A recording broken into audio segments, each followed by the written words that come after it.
अस्सलामुअलैकुम। तो काजी कैलीग्राफी के यूनिवर्स पर तमाम देखने और सुनने वालों को खुश आमदीद। मेरी ये यूट्यूब के ऊपर पहली वीडियो है जिसके अंदर आपको लग रहा होगा, आपको ये सब सामान देख के फिर यहाँ पे अंदाज़ा हो गया होगा कि हम आज इस पे कैलीग्राफी के बारे में बात करने वाले हैं। जी हाँ, मैं वही हूँ जिसको बचपन के अंदर ही कैलीग्राफी और उर्दू के अल्फाज ने अगवा कर लिया था। मेरा नाम मोहम्मद मोइजुल हसन है और आज हम यहाँ पर कैलीग्राफी के बारे में डिस्कस करने वाले हैं। मैं एक क्लास 9th का स्टूडेंट हूँ। मैं तकरीबन 5 क्लास में था और जब मैंने कैलीग्राफीज़ में इंटरेस्ट लेना स्टार्ट किया था। हम बात करते हैं कि ख़ताती क्या है और ये फ़न कहाँ से शुरू हुआ। ख़ताती का फ़न बहुत पुराना है। अगर हम अपने मुताबिक इसको उर्दू कैलीग्राफी में बात करें तो ये फ़न तब स्टार्ट हुआ जब कुरान पाक का स्टार्ट हुआ था। उस वक्त कुरानी अल्फाज को लिखने से इसका स्टार्ट हुआ। उसको खूब ख़ताती के अंदर हम उर्दू के अल्फाज को खूबसूरती के अंदर ढालते हैं और उनको खूबसूरत से मज़ीद खूबसूरत तरीन करके लिखते हैं। ख़ताती की सबसे बड़ी मिसाल यही कुरान मजीद की है और इसकी छोटी से छोटी मिसाल आप आम तौर पर दुकानों में, पेनाफ्लेक्सिस पे और बहुत सी जगहों पे एडवर्टाइजमेंट के लिए आपको नज़र आ जाती है। अब हम नज़र डालते हैं कैलीग्राफी के तारीख़ी पस मंज़र पर कि ये कैलीग्राफी क्या है, कहाँ से शुरू हुई और किधर तक स्टेप बाय स्टेप हम इसको ज़िक्र करेंगे। तो जिस तरह के हमें पता है कि जो हमारी उर्दू ज़ुबान है ये बहुत सी ज़ुबानों से मिलकर बनी है, जिसके अंदर हमारी उर्दू के अंदर फ़ारसी और अरबी ज़बान शामिल है। ठीक इसी तरह से जो उर्दू का रस्मुल ख़त है, उर्दू का जो लिखने का तरीक़ाकार है, फ़ॉन्ट स्टाइल है, उस फ़ॉन्ट स्टाइल के अंदर भी इसी तरह से उर्दू और अरबी के इस्तेमाल शामिल हैं। तो ज़ाहिर सी बात है, जब इसके अंदर उर्दू और फ़ारसी के अल्फाज शामिल हैं तो जब हम इसकी कैलीग्राफी की बात करेंगे तो उर्दू कैलीग्राफी भी अरबी और फ़ारसी के कंबाइन होने से मिलकर बनी है। ये फ़न हम इसमें इस्तेमाल करते हैं कुरान पाक के लिखने में और बहुत सी जगहों पे एडवर्टाइजमेंट वगैरह के अंदर हम इसको इस्तेमाल करते हैं। इसका स्टार्ट बहुत पुराना है। आर्ट बहुत पहले से चलती आ रही है, मगर वक्त के साथ साथ इसके अंदर तब्दीली की गई और मज़ीद इसके अंदर जिद्दत आती चली गई। हम बात कर रहे थे कि जो बेसिक कैलीग्राफी है वो हमारी स्टार्ट हो जाती है कलम, दवात और सफ़ा से, यानी कि आम तौर पर एक कलम से लिखना और उसको सजाना। मगर जब हम बात करते हैं कि वक्त के साथ साथ इसके अंदर मज़ीद जिद्दत आती चली गई तो इसके अंदर बहुत सी तब्दीलियाँ आईं और ये काम कलम की जगह ब्रश ने ले ली और सफ़े की जगह मुख्तलिफ़ तरह के कैनवस का इस्तेमाल होने लग गया और उसकी जगह पे अलग अलग तरह के पेंट्स यूज़ होना शुरू हो गए और इस तरह से मुख्तलिफ़ तरह से हमने कैलीग्राफीज़ को बनाना और उनको यूज़ करना शुरू कर दिया, जो कि वक्त के साथ साथ चलता गया और आज भी इसके अंदर मज़ीद तरक्की होती चली जा रही है। जैसे कि आप देखें इस्लामिक ममालिक में, यूएई में, सऊदी अरेबिया में बहुत बड़े बड़े एग्जीबिशंस होते हैं जिसके अंदर के हम कैलीग्राफीज़ को भेजते हैं और वहाँ पे उनको सजा कर रखा जाता है। उनकी एग्जीबिशन होती है, उनकी सेल होती है वहाँ पर। ये आज भी दुनिया के इस्लामिक ममालिक में बहुत ज़्यादा होता है। तो हम कैलीग्राफी के बारे में थोड़ा और डिटेल के अंदर डिस्कस कर लेते हैं, जिसके अंदर मैं आपको बताऊंगा कि कैलीग्राफी कैसे होती है, इसके अंदर हमें क्या क्या सामान रिक्वायर्ड होता है, क्या क्या चीज़ें ज़रूरत होती हैं। ये सब आप देख सकते हैं कि मेरी टेबल के ऊपर हर चीज़ अवेलेबल है। मैं आपको डिटेल के साथ स्टेप बाय स्टेप हर चीज़ के बारे में बताऊँगा। तो हम अब यहाँ पे अपने सामान को डिस्कस कर लेते हैं, जिसके अंदर सबसे पहले आता है हमारे पास ये एक ज्योमेट्री है, जो कि हम लोग स्कूल टाइम से बचपन से ही इसको इस्तेमाल करते आ रहे हैं। इसके अंदर कोई बड़ी बात नहीं है। मैं आपको खोल के दिखाता हूँ। इसके अंदर है हमारे पास स्केल। आप चाहें तो इसकी जगह पे बड़ा वाला स्केल भी यूज़ कर सकते हैं। अगर आपको लाइनें टेढ़ी लगती हैं आपसे या कोई मसला है तो आप इसकी जगह पे बड़ा स्केल भी यूज़ कर सकते हैं। बड़े स्केल से ये होता है कि लाइंस इजीली लग जाती हैं। इसके बाद इसके अंदर ज्योमेट्री का मज़ीद सामान है जो कि आपको नज़र आ रहा है। इसके अंदर स्क्वायर सेट्स, ये प्रोटेक्टर वगैरह, ये सब सामान मौजूद है। ये हमारी कैलीग्राफी के अंदर बहुत अहम होता है जिसको हम लोग यूज़ करते हैं। तो इसके बाद हम आगे चलते हैं। हमारे पास आते हैं ये मार्कर कलर्स, जो कि बेसिक लेवल पे, बिल्कुल स्कूल लेवल पे बच्चे अपनी पेंटिंग्स वगैरह में, ड्राइंग वगैरह के अंदर इसको यूज़ करते हैं। उसके बाद आ गई हमारे पास ये लेड पेंसिल्स जो कि हम लोग शुरू से बचपन से स्कूल्स के अंदर यूज़ करते आ रहे हैं। ये लेड पेंसिल्स का काम इसके अंदर बिल्कुल थोड़ा सा होता है लेकिन बेसिक होता है। जब हम किसी कैलीग्राफी को बनाना शुरू करते हैं तो हम इसको अपनी ज़बान में कहते हैं कच्चा करना। जब हम कच्चा पहले लिखते हैं तो उसके अंदर इनको यूज़ किया जाता है। ये बहुत ज़रूरी है। इसके बाद हम आ जाते हैं अपनी असल कैलीग्राफी के इंस्ट्रूमेंट्स की तरफ, जो कि आपको यहाँ पे नज़र आ रहे हैं। ये सब सबसे पहले आता है हमारे पास ये मार्कर। आमतौर पे इसे परमानेंट मार्कर भी कहते हैं। तो इस मार्कर को हम कैलीग्राफी के अंदर बेसिक लेवल पे यूज़ करते हैं। जब आप डे फर्स्ट पे जाएंगे तो आपको वो मार्कर से सिखाएंगे, जहाँ पे मैं आपको और भी मार्कर्स दिखा देता हूँ। ख़ास तौर पे ये मार्कर इसके अंदर बहुत अहम होती है। ये मास्टर कंपनी की मार्कर है, जिसके अंदर एक साइड पे ये मोटा लिखने के लिए यूज़ होता है, और इसी तरह से दूसरी साइड पे हम इसको बारीक लिखने के लिए इस्तेमाल करते हैं। इसको आप देख सकते हैं। ये बेसिक लेवल पे कैलीग्राफी में जब आप स्टार्ट करते हैं अली बे से, तब आपको लिखने के लिए सिखाई जाती हैं। उसके बाद फिर आता है हमारे पास ये कलम होता है।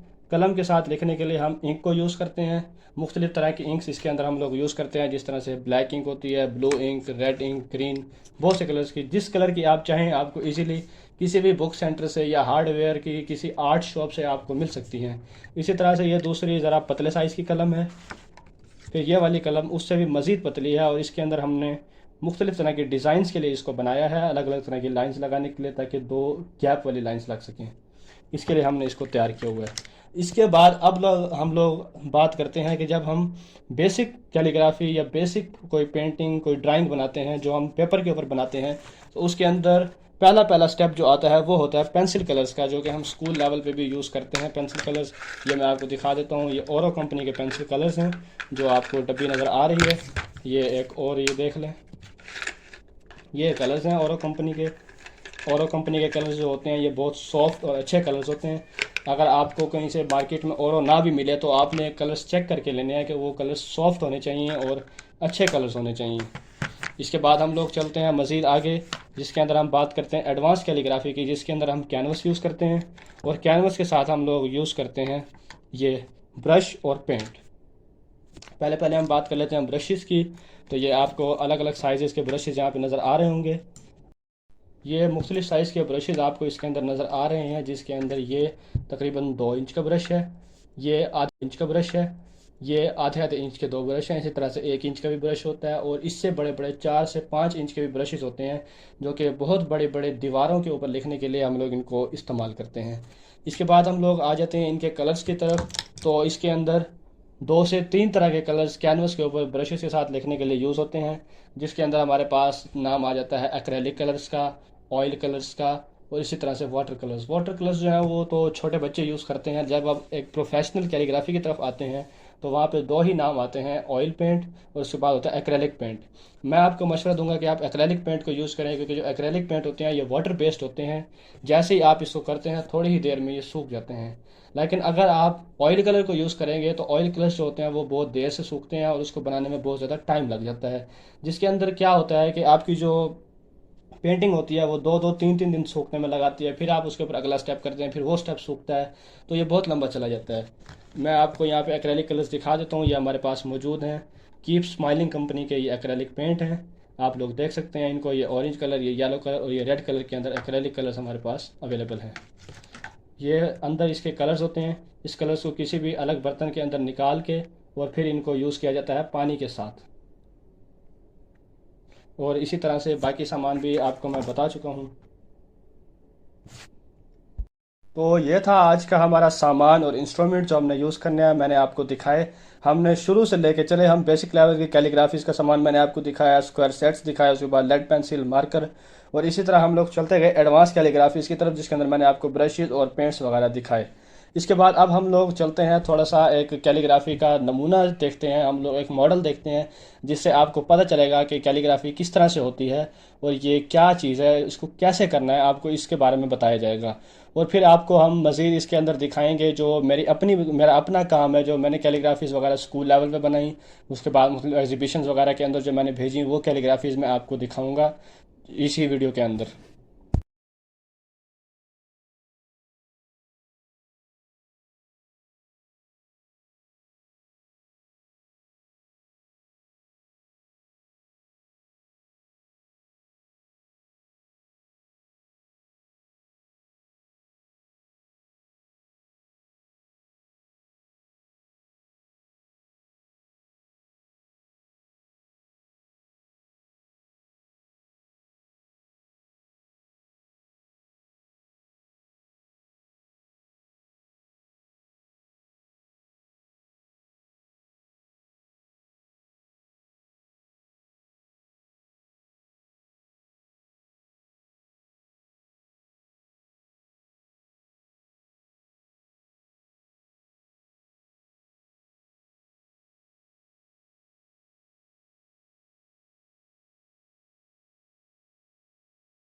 कैलीग्राफी के कुछ मॉडल्स, कुछ नमूने जो आप लोगों ने देखे, ये एक छोटी सी झलक थी। इससे आपको अंदाज़ा हो गया होगा कि कैलीग्राफी क्या है, कैलीग्राफी किस तरह से की जाती है।